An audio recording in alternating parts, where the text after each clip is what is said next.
നമ്മൾ യൂത്തിനൊരു കുഴപ്പമുണ്ട്. നമുക്ക് എത്ര നല്ല അഡ്വൈസ് കിട്ടിയാലും നമുക്ക് അറിയുന്ന ആൾക്കാരാണ് തന്നതെന്നുണ്ടെങ്കിൽ, എസ്പെഷ്യലി നമ്മുടെ പാരൻസ് ആണ് തന്നതെന്നുണ്ടെങ്കിൽ നമ്മളത് അനുസരിക്കില്ല. പക്ഷേ അവർ പറഞ്ഞ ആ സെയിം കാര്യം അല്ലെങ്കിൽ സെയിം അഡ്വൈസ് ലൈഫിൻ്റെ ഏതെങ്കിലും ഒരു പോയിന്റ് എത്തുമ്പോൾ നമുക്ക് തോന്നും, ഓ അവരന്ന് പറഞ്ഞത് ശരിയായിരുന്നു. അല്ലെങ്കിൽ വേറെ ആരെങ്കിലും ആ സെയിം അഡ്വൈസ് നമുക്ക് തരുമ്പോൾ അല്ലെങ്കിൽ പറഞ്ഞു തരുമ്പോൾ നമ്മൾ മനസ്സിലാക്കും, ഓ ദിസ് വാസ് റൈറ്റ്. അപ്പോൾ അങ്ങനെ എനിക്ക് വന്ന കുറച്ച് റിയലൈസേഷൻസ് ആണ് ഞാൻ ഇന്ന് ഷെയർ ചെയ്യാൻ പോകുന്നത്. എൻ്റെ അച്ഛൻ എപ്പോഴും എന്നോട് പറയുന്ന ഒരു കാര്യമുണ്ട്, യു നീഡ് എ റൂട്ടീൻ. അതായത് എനിക്കൊരു ടൈം ടേബിൾ വേണം, ഞാൻ അത് ഫോളോ ചെയ്യണമെന്ന് എപ്പോഴും എന്നോട് പറയും. എന്നോട് പറഞ്ഞിരുന്നത് പഠിക്കുന്ന ടൈമിലാണ്. പക്ഷേ ഞാൻ ആലോചിക്കും, സ്കൂളിൽ ഒരു ടൈം ടേബിൾ, അവിടെ ഒരു ടൈം ടേബിൾ, ഞാൻ എന്തിനൊരു ടൈം ടേബിൾ ഫോളോ ചെയ്യണം, ആരെങ്കിലും എനിക്ക് തന്ന ഒരു ടൈം ടേബിൾ. പക്ഷേ ഐ വാസ് റോങ്. എൻ്റെ അച്ഛൻ ഉദ്ദേശിച്ചത് ഞാൻ എനിക്ക് വേണ്ടിയിട്ടുള്ള ഒരു ടൈം ടേബിൾ ഞാൻ തന്നെ ക്രിയേറ്റ് ചെയ്യണം, ഞാനത് ഫോളോ ചെയ്യണം. And he was right. I work the best when I follow a routine. കാരണം ഇറ്റ് റിമൂവ്സ് ഡിസിഷൻ ഫാറ്റീഗ്. അതായത് നമ്മളൊരു കാര്യം ഡിസൈഡ് ചെയ്യാൻ വേണ്ടിയിട്ട് നമ്മൾ കുറേ എനർജി സ്പെൻഡ് ചെയ്യും. അപ്പോൾ നമുക്ക് എഫിഷ്യൻ്റ് ആയിട്ട് വർക്ക് ചെയ്യാൻ പറ്റില്ല. I have experience this thing. അപ്പോൾ ഞാൻ ഏറ്റവും ബെസ്റ്റായിട്ട് വർക്ക് ചെയ്യുക is the day when I have plan my day the day before. You need to plan your tomorrow today.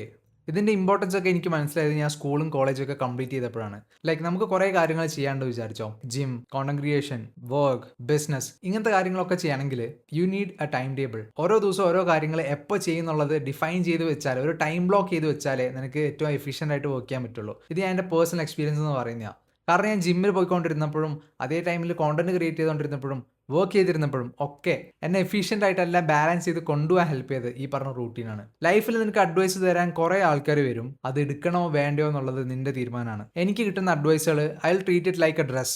നമ്മളത് വെയർ ചെയ്തിട്ട് അല്ലെങ്കിൽ നമ്മളത് ട്രൈ ഔട്ട് ചെയ്തിട്ട് നമുക്ക് വർക്കായില്ല, നമുക്കത് പ്രോപ്പറായി ഫിറ്റിംഗ് ചെയ്യുന്നില്ലെങ്കിൽ I will drop it. I will put there and I will try another one. എപ്പോഴും ട്രൈ ഔട്ട് ചെയ്ത് നോക്കുക, വർക്കായാലും എടുക്കുക അല്ലെങ്കിൽ ഡ്രോപ്പ് ചെയ്യുക. That's it. നവൽ രവിക എന്ന് പറഞ്ഞിട്ടുള്ള ഒരു കാര്യമാണ്, നമുക്കൊരിക്കലും ഒരു സ്ട്രക്ചേർഡ് ലൈഫായിരിക്കരുത് നമുക്ക് ഒരു ഓർഡറിലെല്ലാം ചെയ്തു പോകേണ്ട ഒരു ലൈഫായിരിക്കരുത്. നമുക്ക് ഇഷ്ടമുള്ള കാര്യങ്ങൾ ഇഷ്ടമുള്ളപ്പോൾ ചെയ്യാൻ പറ്റണം. That advice didn't work for me. കാര്യം എന്താ വെച്ച് കഴിഞ്ഞാൽ ഇങ്ങനത്തെ advice it might work for him because he is naturally disciplined. പക്ഷേ എൻ്റെ കേസിൽ എനിക്ക് ഏറ്റവും ബെസ്റ്റായിട്ട് വർക്ക് ചെയ്യാൻ പറ്റിയത് എനിക്ക് റൂട്ടീൻ കിട്ടിയപ്പോഴാണ്. അഡ്വൈസ് എന്ന് വെച്ച് കഴിഞ്ഞാൽ ടീഷർട്ട് പോലെയാണ്. വേറൊരാൾക്ക് അത് പ്രോപ്പറായിട്ട് ഫിറ്റ് ആവുന്നുണ്ട്, വർക്ക് ചെയ്യുന്നുണ്ടെന്ന് വിചാരിച്ചിട്ട് നിനക്കത് സെയിം രീതിയിൽ വർക്ക് ചെയ്യണമെന്നില്ല. അതുപോലെ ഞാൻ ചെറുതായിരിക്കുമ്പോൾ ഒരു ദിവസം അച്ഛൻ എന്നോട് വന്ന് പറഞ്ഞിട്ടുണ്ട്, photography has nothing to do with your camera or your phone. It's about capturing how you see the world. നിൻ്റെ ഒരു പേഴ്സ്പെക്റ്റീവാണ് നീ ക്യാപ്ചർ ചെയ്യേണ്ടതെന്ന് പറഞ്ഞു. ബാക്ക് ദെൻ ഞാനൊന്നും വലിയ കാര്യമാക്കിയില്ല. പക്ഷേ later when that movie came, മഹേഷിൻ്റെ പ്രതികാരം, that's when it changed everything man. എൻ്റെ ഒരു പേഴ്സ്പെക്റ്റീവ് മാറ്റി കളഞ്ഞു. ബിക്കോസ് ആ മൂവിയിലൊരു ഡയലോഗുണ്ട്, ഫോട്ടോഗ്രാഫി പഠിപ്പിച്ചു തരാൻ പറ്റില്ല, അത് പഠിക്കാനേ പറ്റുള്ളൂ. പിന്നെ അതുപോലെ എനിക്ക് പഠിത്തത്തിലൊന്നും ഫോക്കസ് ചെയ്യാൻ പറ്റുന്നില്ല എന്നൊക്കെ പറഞ്ഞപ്പോൾ അച്ഛനോട് പറയുമായിരുന്നു, ട്രൈ മെഡിറ്റേഷൻ, ഇത് ചെയ്ത് നോക്ക്, എന്തായാലും യൂസ്ഫുൾ ആവും, ബെനിഫിറ്റ് ആവും എന്നൊക്കെ. അപ്പോഴൊന്നും ഞാൻ കേട്ടില്ല.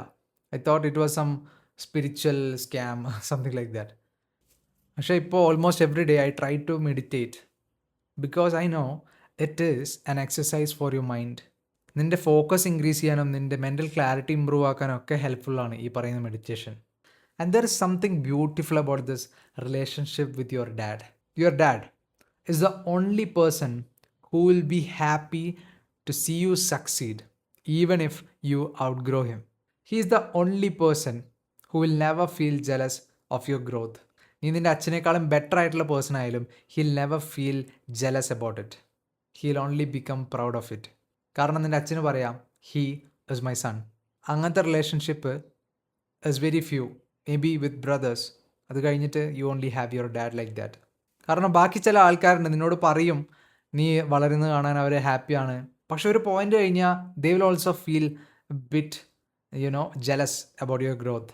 And that brings me to something that I disagree about. ചില ആൾക്കാരൊക്കെ പറയുന്നത് കേട്ടിട്ടുണ്ട് അവരുടെ അച്ഛനാണ് അവരുടെ റോൾ മോഡൽ എന്നൊക്കെ. പക്ഷേ I don't believe in this role model thing. നിനക്കൊരിക്കലും ഒരാളെ നിന്റെ ഐഡിയൽ പേഴ്സൺ ആയിട്ട് അല്ലെങ്കിൽ റോൾ മോഡലായിട്ട് കാണുന്നതിന് പകരം ഏറ്റവും ബെസ്റ്റ് അപ്രോച്ച് എന്ന് വെച്ച് കഴിഞ്ഞാൽ അവരുടെ ഗുഡ് ക്വാളിറ്റീസ് എടുക്കുക, നിന്റെ ലൈഫിൽ ഇംപ്ലിമെന്റ് ചെയ്യുക, അവരുടെ ബാഡ് ക്വാളിറ്റീസ് എടുക്കാണ്ടിരിക്കുക. കാരണം നീ അവരുടെ ഗുഡ് ക്വാളിറ്റീസും ബാഡ് ക്വാളിറ്റീസും ഒരേപോലെ എടുക്കാൻ നോക്കിക്കഴിഞ്ഞാൽ you will never become A better person. Even നിന്റെ അച്ഛനെ വരെ നീ നിന്റെ അച്ഛനേക്കാളും ബെറ്റർ ആയിട്ട് കാണാനാണ് ആഗ്രഹം. ആളിത് പറഞ്ഞാലും ഇല്ലെങ്കിലും that is what he wants. Why try to become like your dad when you can be better than him? നമ്മുടെ എൻറ്റയർ ജനറേഷൻ അവരുടെ പ്രീവിയസ് ജനറേഷനേക്കാളും ബെറ്റർ ആവാൻ നോക്കിയോണ്ടാണ്, അവരുടെ എൻറ്റയർ ബ്ലഡ് ലൈനേക്കാളും ബെറ്റർ ആവാൻ നോക്കിയോണ്ടാണ് നമ്മൾ ഇന്നോട്ട് ഇരിക്കുന്നത്. So you should also strive for that. നീ നിന്റെ ഒരു റോൾ മോഡൽ ഒരാളെ മാത്രം ആക്കുമ്പോൾ, ഒരാൾ മാത്രം സ്റ്റോപ്പ് ചെയ്യുമ്പോൾ, you will only become as good as he is.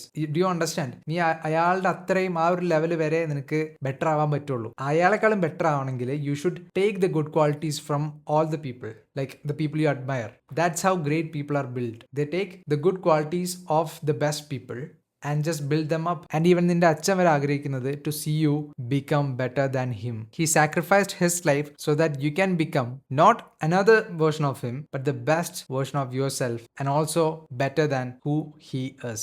ഇതാണ് എൻ്റെ ജേർണിയിൽ എനിക്ക് മനസ്സിലായ കാര്യങ്ങൾ. That's all. Hope this video helped you. You got this.